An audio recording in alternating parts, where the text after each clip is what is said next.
না না, আপনারা তো আপনাদের রাঘব বোয়ালদের অনেক সময় দিয়েছেন, প্রোডাকশন হাউসের অনেক বড়খানি সময় দিয়েছেন, লগ্নি যারা করে তাদেরকে সময় দিয়েছেন। তারা মিডিয়াতে অনেক কথা বলে, অনেক চেঞ্জের কথা বলে, কিন্তু ফিল্মের স্টুডেন্টদের কথা কেউ কখনো বলে না। আমরা এখান থেকে পাশ করে কি করবো?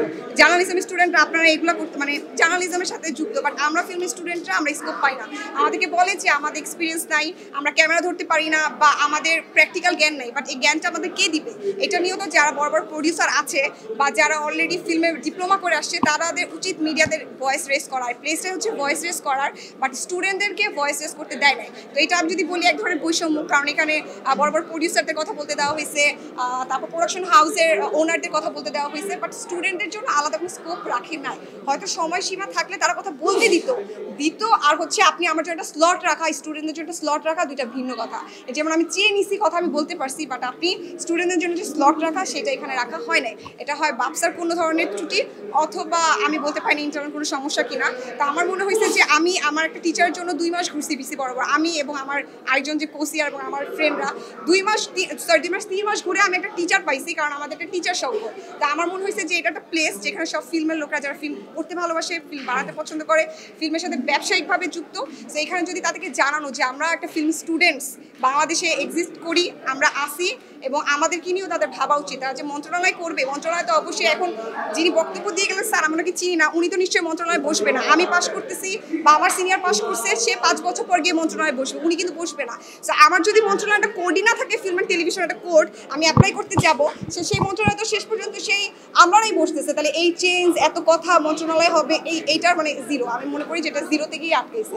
সো স্টুডেন্টদের কথা শোনা উচিত ছিল, স্টুডেন্টদের স্কোপ কীভাবে বাড়ানো যায় ফিল্মে, আমরা কীভাবে আরও সামনে আগাবো, এই বিষয়ে তাদের কথা বলা উচিত ছিল। যে আমাদের ডিপার্টমেন্টটা তো শিক্ষা মন্ত্রণালয় এবং ইউজিসির দুইটার আন্ডারে। এখানে আসলে সংস্কৃতি মন্ত্রণালয়ের তেমন কোনো অংশ আছে বলে আমার জানা নেই, কিন্তু যেহেতু একটা স্টুডেন্ট অ্যাসোসিয়েশন এবং এখানে সব ফিল্মের সবাই উপস্থিত ছিলেন, কিন্তু স্টুডেন্টদের কথা কেউ শুনতে চায়নি। আমাদের যে সমস্যা, বা আমরা তো ফিল্মে পড়তেছি, তারা ফিল্ম বানাচ্ছে, আমরা ফিল্ম করতেছি, আমরা ফিল্ম শিখতেছি, কিন্তু এই শেখার যে একটা বাধা, সেখানে তাদের কোনো মতামত নেই। হয়তো তাদের অনেকের ধারণাই নেই যে ঢাকায় অবস্থিত 2টা বিশ্ববিদ্যালয় ফিল্ম আছে এবং তার অবস্থা খুবই নাজেহাল। আপনি কি এখন ফিল্ম মেকিং এ প্রবলেম ফেস করছেন? You are a student, now you are a student. Let me finish. Sir আপনি উত্তরটা না শুনে কেন যাবেন?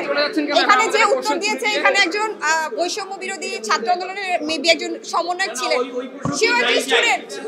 এখানে স্যার আরেকজন স্টুডেন্ট ছিলেন, কিন্তু স্টুডেন্ট অ্যান্ড ফিল্ম স্টুডেন্ট অনেক পার্থক্য স্যার।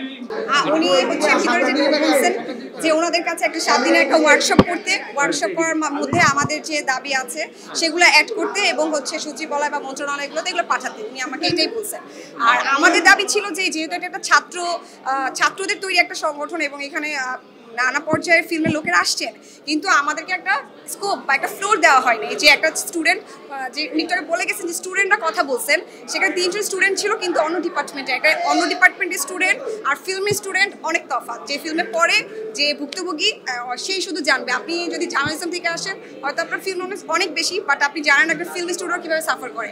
আর আমরা প্রতি কোর্সের জন্য বা প্রতি সেমিস্টারে একটা ফিল্ম, ডকুমেন্টারি, মিউজিক আমাদের বানাতে হয়। তো ওনারা যে সমস্যার কথা বলছে, অনুদান বা হচ্ছে সেন্সর পায় না, যেটা এবার ঢাকা ইন্টারন্যাশনাল ফিল্ম ফেস্টিভ্যালে হয়েছে, যে আমার একটা সিনেমা আমার বানাতে 1000 টাকা খরচ হয় নাই, বাট ওইটা আমি ঢাকা ইন্টারন্যাশনাল ফিল্ম ফেস্টিভ্যালে হচ্ছে শো করার জন্য আমার 5000 বা 6000 টাকা দিতে হচ্ছে সেন্সরশিপের জন্য। তো উনি বলতেছে এটা নাকি ওনাদের কথা, আমাদের স্টুডেন্টদের কথা না। বাট আমি তো দেখতেছি আমরা একই সাথে রিলেটেড, বাট আমাদেরকে কথা বলতে দেওয়া হয় নাই। তারপর কথা হচ্ছে যেটা আমি বলছি, উনি বললেন যে আমি আমার ডিপার্টমেন্টের সমস্যা এখানে কেন বলছি, কারণ আমার ডিপার্টমেন্টের সমস্যা আমি ভিসি বরাবর বলে পাই নাই, আমাদের 4টা ভিসি চেঞ্জ হয়েছে, সেখানে পাই নাই। খবরের কাগজ, নিখাদ, নির্ভীক, নিরপেক্ষ।